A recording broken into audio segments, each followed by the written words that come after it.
오늘 우리에게 주시는 하나님 말씀은 마가복음 4장 26절에서 34절 말씀입니다.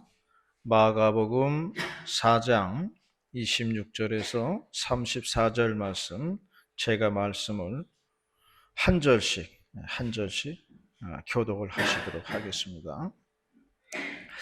또 이르시되 하나님의 나라는 사람이 씨를 땅에 뿌림과 같으니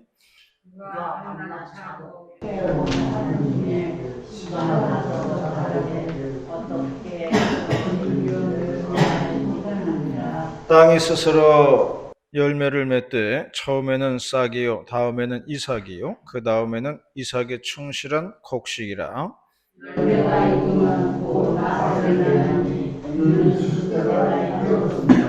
또 이르시되 우리가 하나님의 나라를 어떻게 비교하며 또 무슨 비유로 나타낼까? 그것이 하늘과 같으니 땅에 심을 때에는 땅 위에 모든 씨보다 작은 것이요 심긴 후에는 자라서 모든 풀보다 커지며 큰 가지를 내나니 공중의 새들이 그 그늘에 깃들일 만큼 되느니라. 예수께서 이러한 많은 비유로 그들을 말하는 듣는 대로 말씀을 가르치시되. 함께 봅니다. 비유가 아니면 말씀하지 아니하시고 다만 혼자 계실 때에 그 제자들에게 모든 것을 해석하시더라. 아멘. 한 남학생이 버스를 탔습니다. 맨 뒷좌석에 자리가 있었어요. 그래서 뒤쪽으로 갔는데 양쪽에 여학생이 이제 있고 이제 가운데 자리가 있어가지고 이제 앉게 되었습니다. 그런데 이 오른쪽에 여학생을 보니까 아주 예쁘게 생겼어요. 아주 미인이에요. 왼쪽을 이렇게 고개 돌려가지고 여학생을 보니까 또 아주 못생겼어요. 아주 보기에 좀 부담스럽게 생겼어요. 근데 버스는 이제 쭉 가는데 버스가 이제 우회전을 이렇게 하니까 못생긴 여학생 쪽으로 몸이 이렇게 쭉 가는 거예요. 그러니까 남학생이 하는 말이 주여 시험에 들지 말게 하옵소서 그랬다는 거예요. 그리고 이제 쭉 가는데 버스 쭉 가는데 이번엔 좌회전을 하니까 예쁜 여학생 쪽으로 이렇게 몸이 이제 가는 거죠. 그러니까 남학생이 기도했어요. 주여 뜻대로 하옵소서. 저는 준비가 됐습니다. 그랬다는 거예요.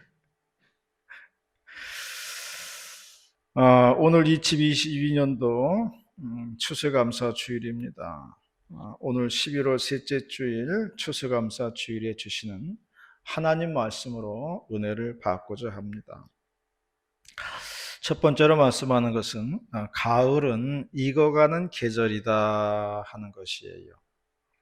28절 말씀 다 같이 봉독하도록 하겠습니다. 28절 말씀 시작. 땅이 스스로 열매를 맺되 처음에는 싹이요 다음에는 이삭이요 그 다음에는 이삭의 충실한 곡식이라. 어느 강사가 방송에서 이런 말을 했어요. 사람은 늙어가는 것이 아니라 익어간다 그렇게 말씀했습니다. 이 말은 제가 이렇게 보니까 절반은 맞고 절반은 틀린 것 같아요. 왜냐하면은 우리 겉모양은 늙어가는 것 맞는 거예요. 그건 인정을 해야 됩니다. 흰머리가 늘어나고요. 그리고 허리도 구부정해지고요. 신체 기능이 떨어져 가고 있습니다. 노쇠해져 가고 있는 거예요. 그런데 이제 우리 마음은 늙지가 않더라고요. 옛날 그대로예요. 마음이 늙었다는 사람 난 못 봤어요. 마음은 늘 그냥 그 자리예요. 사람들은 옛날 그 추억들을 그대로 간직하고 살고 있거든요. 그거는 우리가 그때 마음으로 살고 있다는 이야기예요. 물론 이제 현실감이 없으면은 좀 문제가 되겠습니다만은 마음이 늙어가는 사람은 저는 아직 본 것 같지가 않아요.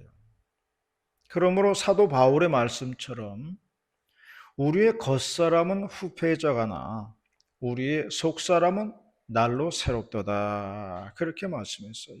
우리의 속사람은 나날이 새롭다. 그렇게 말씀하고 있는 것을 볼 수가 있습니다. 가을은 곡식이 익는 계절입니다. 시간의 흐름 속에서 곡식은 익어져 갑니다. 시간의 흐름 속에서 곡식도 익어가고요. 그리고 사람은 성숙해져 가는 겁니다. 벼가 익으면 고개를 숙이듯이 사람은 성숙해져 가면은 고개 숙이는 성숙한 마음을 가지게 된다는 겁니다. 지나온 시간 돌아보니까요, 허물도 많았고요, 실수도 많았고요. 그런데 이제까지 살아온 거 보면은 이것이 하나님의 은혜로구나 하는 생각이 절로 듭니다.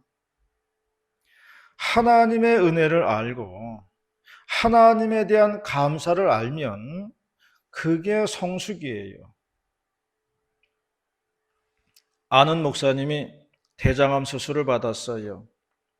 이 목사님들은 늘 아픈 사람들 가서 기도해 주잖아요. 병원에 가면은 뭐 환자들, 성도들 손 붙잡고 빨리 나으시라고 기도하고 격려하고 일어나라고 괜찮다고 그렇게 기도해 주고 위로해 줍니다. 그런데 이제는 이 목사님이 환자복을 입고 병실에 앉아 있는 겁니다. 환자복을 입고 앉아 있는 자신의 모습을 보니까 그렇게 처량하게 느껴지더라는 거예요.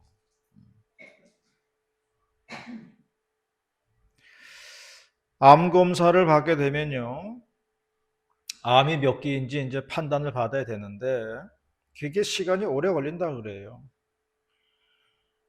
금방 확정이 되는 게 아니라 굉장히 시간이 좀 걸리고 많이 기다려야 된다 그래요. 그런데 그 기다리는 시간이요, 피가 마른다 그러더라고요.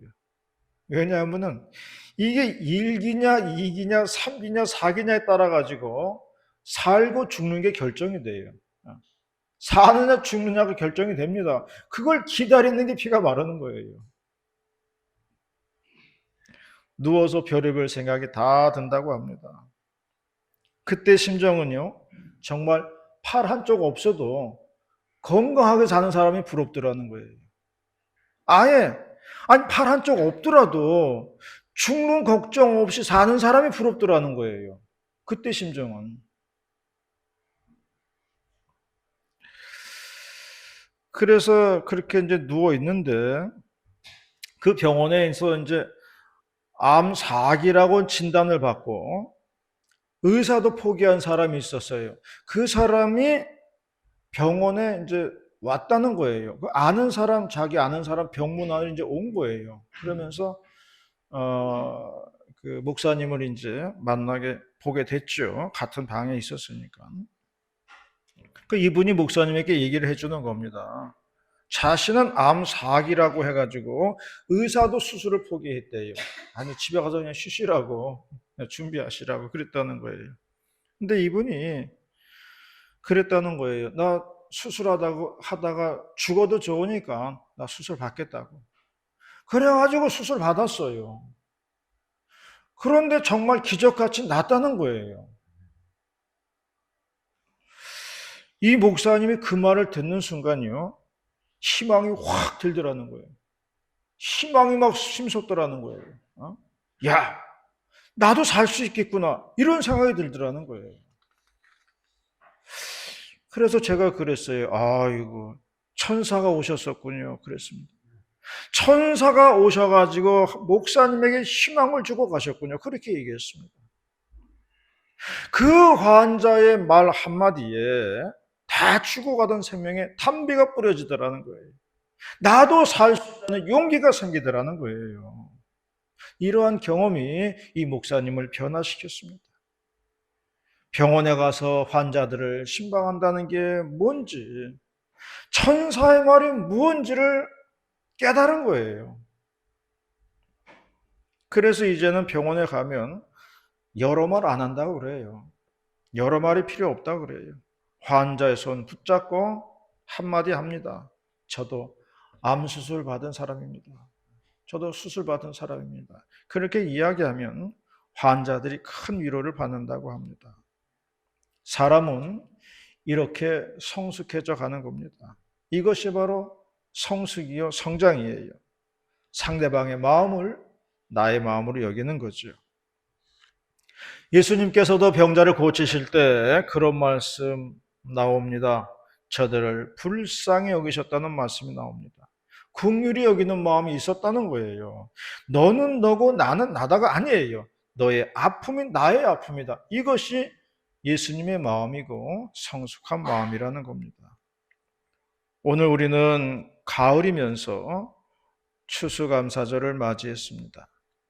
곡식이 익어가듯이 우리의 마음도 성숙해야 할 줄로 믿습니다. 모든 식물이 익어가는 계절에 우리의 마음도 성숙을 이루는 저와 여러분이 다 되시기를 바라겠습니다. 두 번째로 말씀하는 것은 가을은 감사하는 계절이다 하는 것이에요. 32절 말씀 다 같이 봉독하도록 하겠습니다. 32절 말씀입니다. 시작.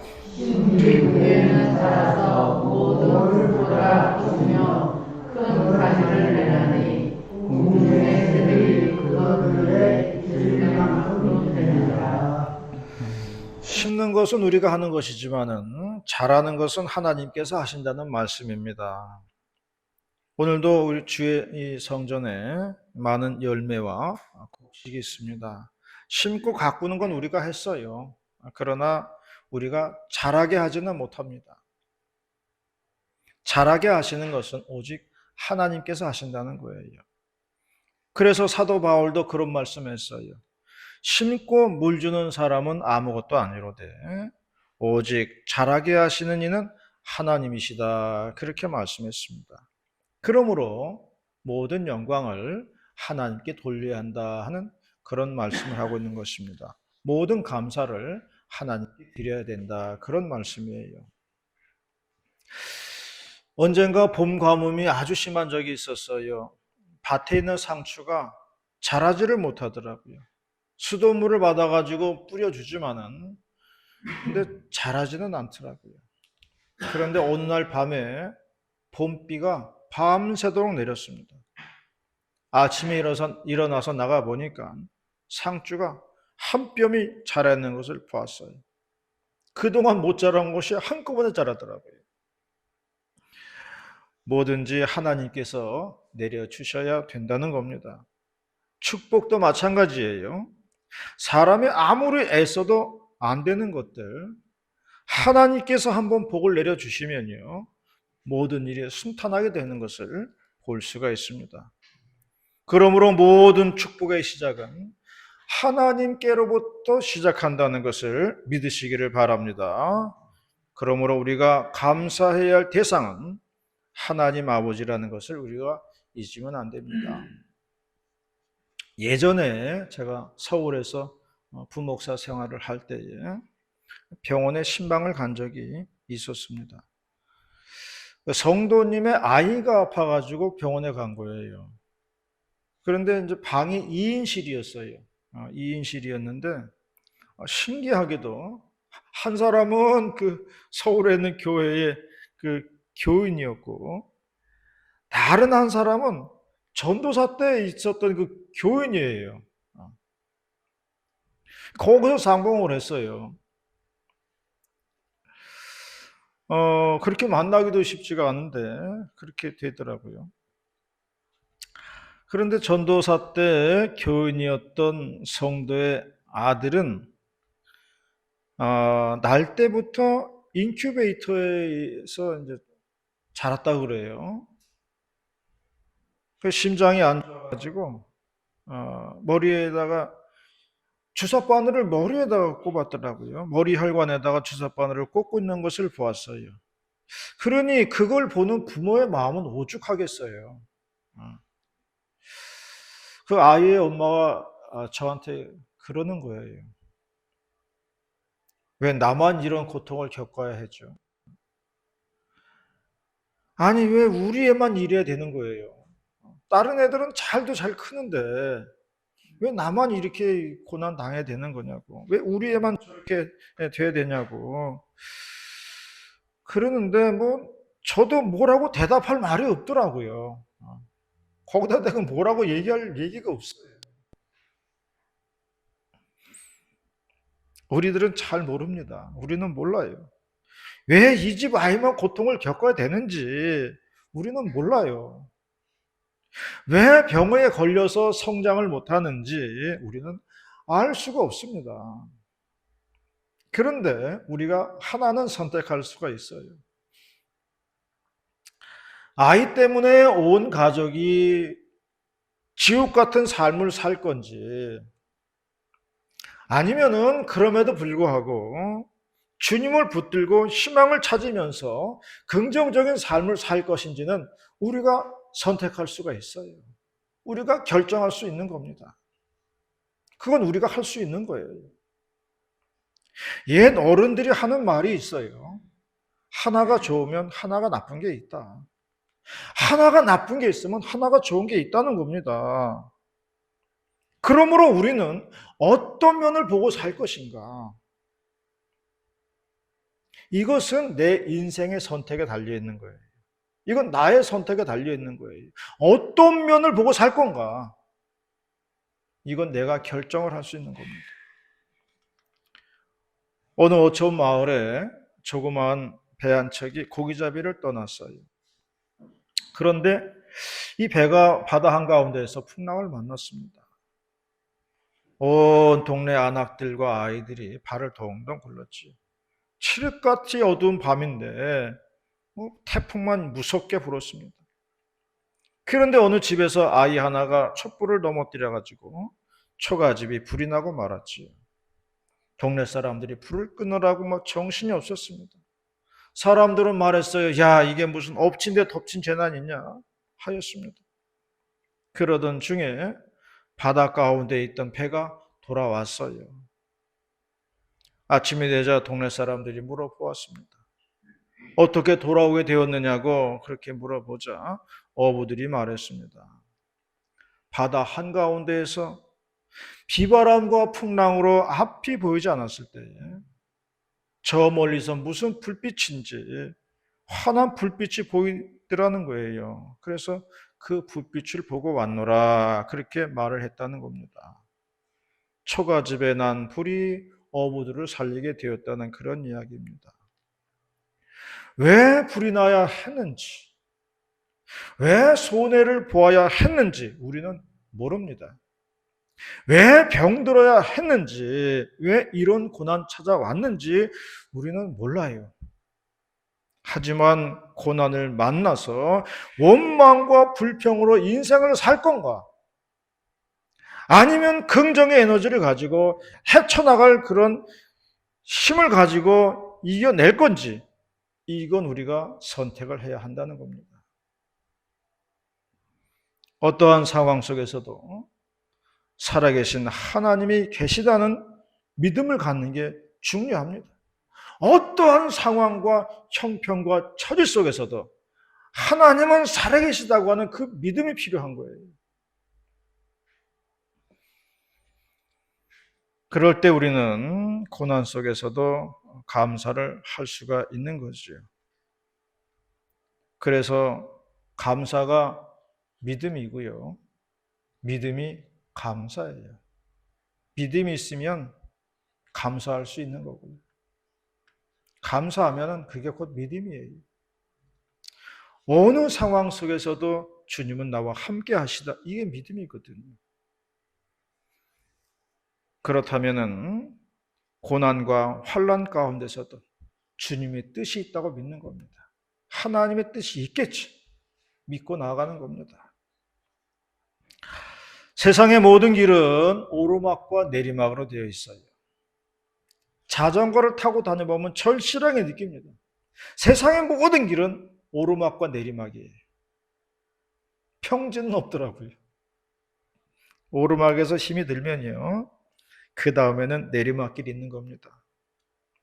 그것이 우리의 인생살이입니다. 어떠한 형편과 처지에서도 주님에 대한 감사를 잊지 않는 저와 여러분이 다 되시기를 바라겠습니다. 마지막 세 번째로는 가을은 인생의 마지막을 생각하는 계절이다 하는 것입니다.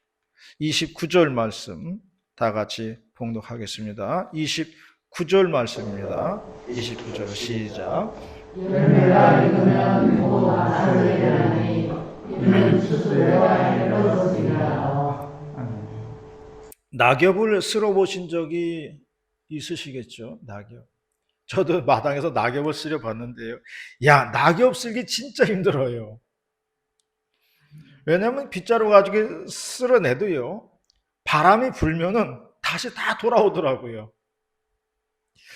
그래서 낙엽 빗자루 쓴다는 거 쉽지 않아요. 막 쓸어내잖아요.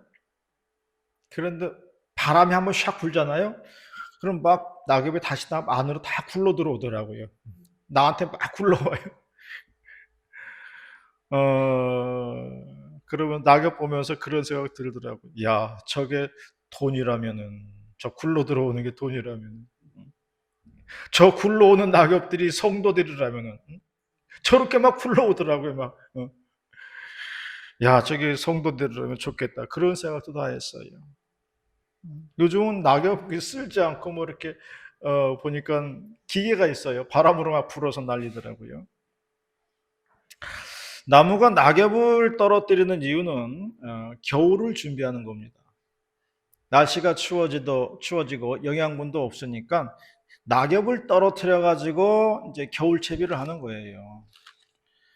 우리는 겨울 채비할 때 김장하고 뭐 하잖아요. 나무는 낙엽을 떨어뜨리면서 겨울 채비하는 겁니다. 그래서 가을은 우리 인생의 마무리를 생각하게 보는 그런 계절입니다. 떨어지는 낙엽을 보면서 또 한 해가 갔구나. 그러면 우리 인생도 언젠가 갈 때가 있겠구나. 이런 걸 생각하는 게 가을이죠. 그리고 그런 생각, 마음 갖는 게 또 지혜예요. 그런 마음이 있어야 됩니다. 지난주에 이제 대권면 그 기독교연합회 총회가 있어서 모였어요. 코로나 기간 중에는 아무것도 하지 못하고 있다가 이제 조금 좀 회복이 되니까 다시 이제 모이게 되었는데요. 모여서 하는 얘기 중에 은퇴 얘기가 나왔어요. 합동측 교단이 있습니다. 우리 뭐 형제 교단이라고 이야기를 하는데 우리는 이제 통합측이에요. 우리는 장로교 통합측이라고 그러고 저쪽은 이제 합동측이라고 이야기를 합니다.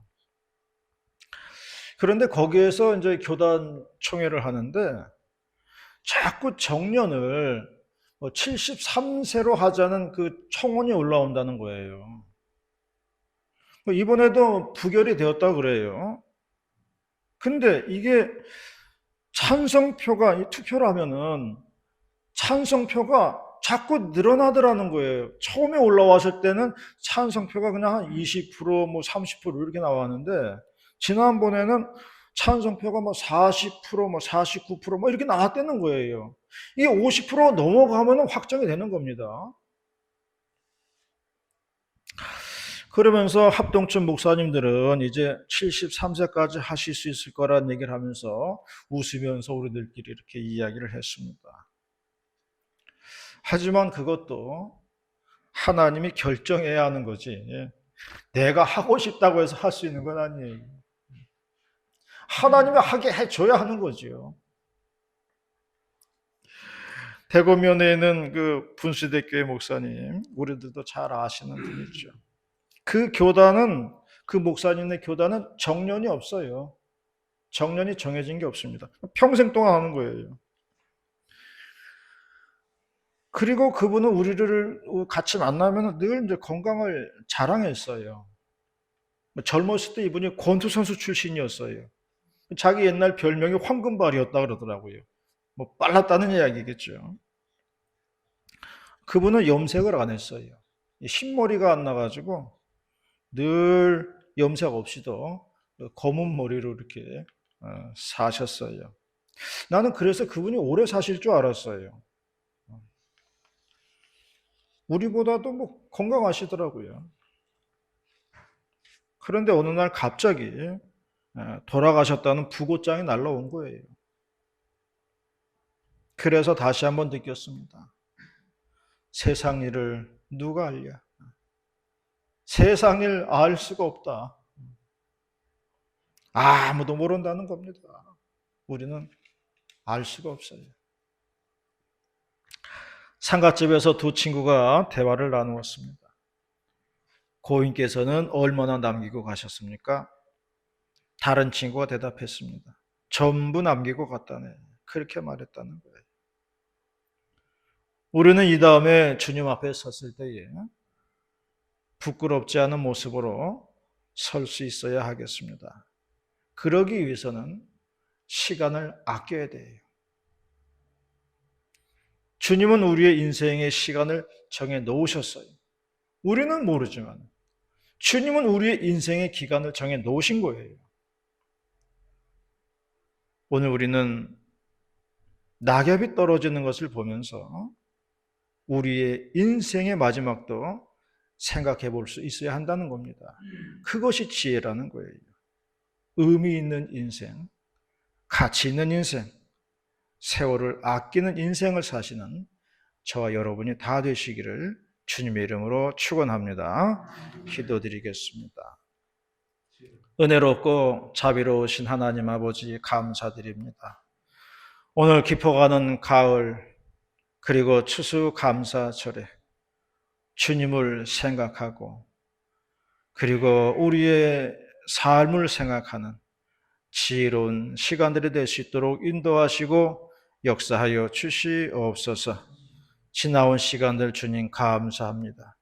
그리고 남은 시간들을 계수할 줄 아는 우리 모두가 될 수 있도록 인도하여 주시옵소서. 지혜가 있게 하시고 희망이 있게 하시고 하나님과 동행하는 건강한 삶이 될 수 있도록 인도하시고 역사해 주시옵소서. 할렐루야. 감사드릴 때에 거룩하신 예수님의 이름으로 기도 올리옵나이다. 아멘.